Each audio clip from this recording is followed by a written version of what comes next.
อ่าตรงนี้ถือว่าเป็นบรรยากาศในการแห่เขาพันก้อนเขาพันก้อนถวยอาจบูชา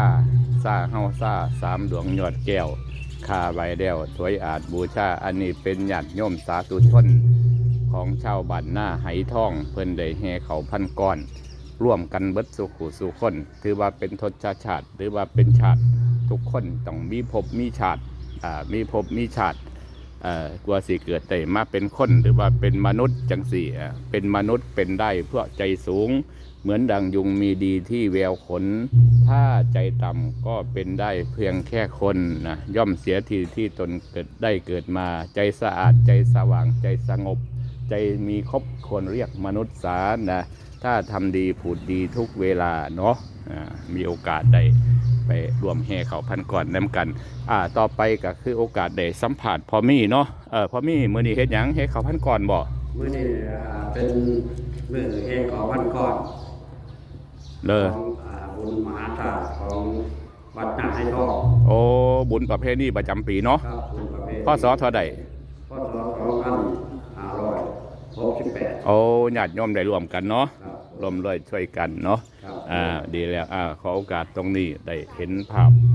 สุขคนเด้อนะก่อนสิได้แห่เขาพันก่อนแป๊บหนึ่งคุณเมนูเสียน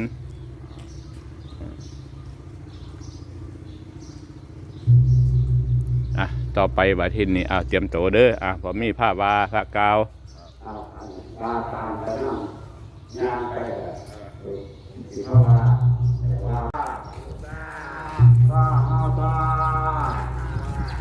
สามดวงยอดแก้วมาวายแล้วถวายอาบูชาสาธุนะโมนะมาขอใจมีพรไปละพร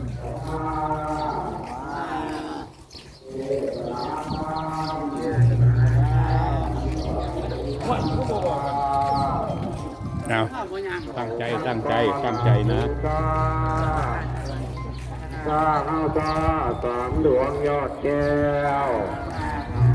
ถวายแก้วถวายอาบูชาสาธุนะโมละไมจอมใจปิฎกยกออกมาเทศนาธรรมสันบัดเป็นน้ำสะพานเข้าพันก่อนอาจบูชาสาสามดวงยอดแก้วถวายแก้วถวายอาจบูชาสาธุนะโมนะไมจอมใจปิฎกยกออกมาเทศนาธรรมไปเนี่ยสันดับเด่ไปเนี่ยน้ำสะพานเอาพันก่อนอาบูชาผ้าสามดวงยอดแก้วถวายแก้วถวายอาบูชาสาธุนะโมละไม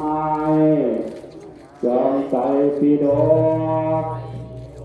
ยกออกมาเทศนาธรรมขันบัดเบ่งงานสะพาน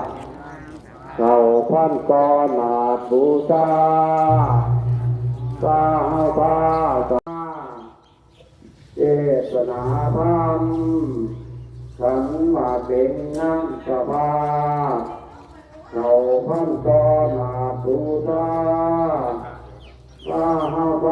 สามดวงยอดแก้วถวายแล้วถวายอาบูชาสาธุเนาะดีแล้วนะยังทากันน้ำเอาสาธุสาธุ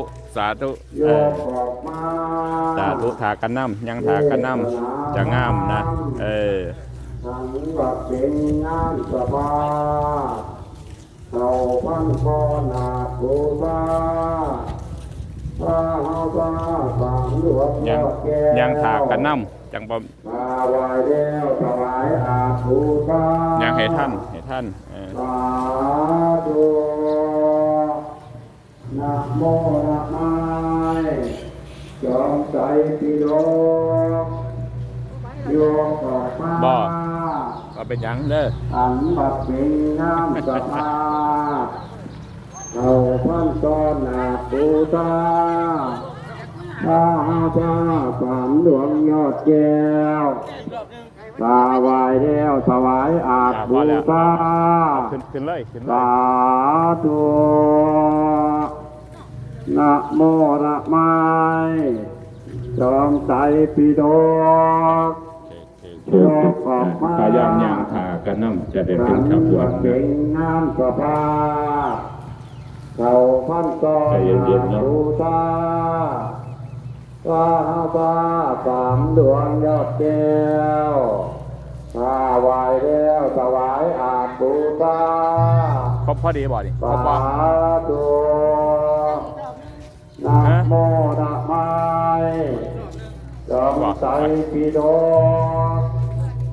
ยกออกมายกออกมาเทศนาธรรมกันมาเป็นน้ำสภาเขาพันก้อนอาบูชาสาธาสามดวงยอดแก้วอาวาเดถวายอาบูชา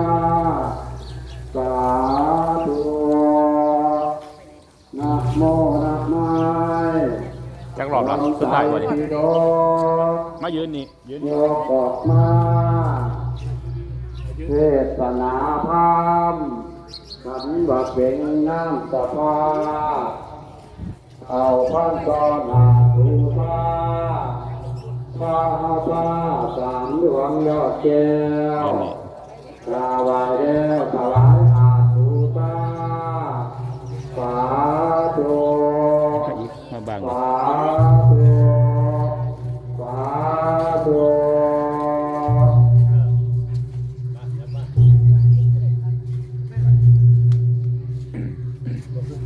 เขตอันนี้เป็นการที่เรามีโอกาสได้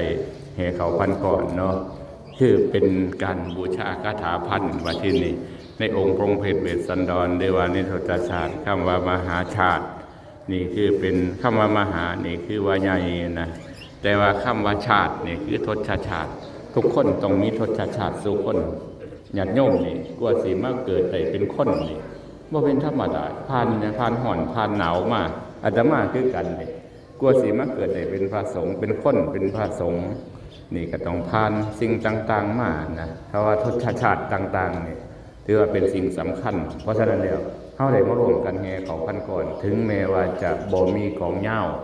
บ่มีสิ่งต่างๆแต่ว่าเฮามาเฮ็ดด้วยบุญมื้อนี้นี่คือเขาพันก่อนถวยอาจบูชาซ่าเฮาซ่าสามดวงยอดแก้วคำว่ายอดแก้วคือหยังว่าที่นี่คำว่ายอดแก้วก็คือเป็นพระพุทธพระธรรมพระสงฆ์คือว่าเป็นพระรัตนตรัยต่างๆนี่คำว่ายอดแก้วก็อยากขอบันทึกภาพตรงนี้ไว้กับชีวิตหรือว่ากับบ้านนาไหทองวัดนาไหทองจังซี่ถิ่นดอนเราให้ร่วมใจสร้างสรรค์สร้างวัดคู่บ้านถิ่นฐานเกษตรกรรมงามล้ำด้านประเพณีมีเฒ่ามีแก่มีผู้นำชุมชนแล้วก็มีพระเจ้าพระสงฆ์เพิ่นมีโอกาสได้เฮ็ดจังซี่นี่ก็คือเป็นบุญส่วนหนึ่งการเวลามันผ่านไปว่าที่นี่ในเมื่อการเวลาผ่านไปนี่เฮาสิได้หยังเฮาสิได้ความภูมิใจว่าเฮามีโอกาสได้เฮ็ดบุญนำเพิ่นมีโอกาสได้ทำชีวิตคนเฮานี่บ่เกิน100 ปีญาติโยมบ่เกิน100 ปีก็เบิดไปแล้วอันนะอาตมาคือกันนี่บ่เกินทุกคนแม่นเกินก็บ่หลายเพราะฉะนั้นมีโอกาสได้บำเพ็ญบุญสร้างกุศลไว้เฮ็ดไว้แม่นเฮามี100ล้านพันล้านหรือว่ามียศถาบรรดาศักดิ์ต่างๆเฮาก็บ่สามารถเอาไปนำได้สิ่งที่เอาไปนำได้ก็คือบุญกุศลแล้วก็คือคุณงามความดีเท่านั้นฉะนั้นก็คือโอกาสอนุโมทนาในส่วนนี้ถือโอกาสได้ถ่ายภาพถ่ายเป็นจะลงเป็น YouTube นาไหทอง Channel มีโอกาสได้ให้แม่น การเวลามันสิผ่านไป10 ปี20 ปีแต่ว่าภาพตรงนี้มันจะอยู่ในความทรงจำหรือว่าอีกส่วนหนึ่งญาติโยมลูกหลานสามารถค้นเบิ่งได้ใน YouTube นาไหทอง Channel เนาะต่อไปก็คือโอกาสอนุโมทนาคงจะจบไปแค่นี้ต่อไปจะขอถ่ายภาพนิ่งแป๊บหนึ่งเนาะ สา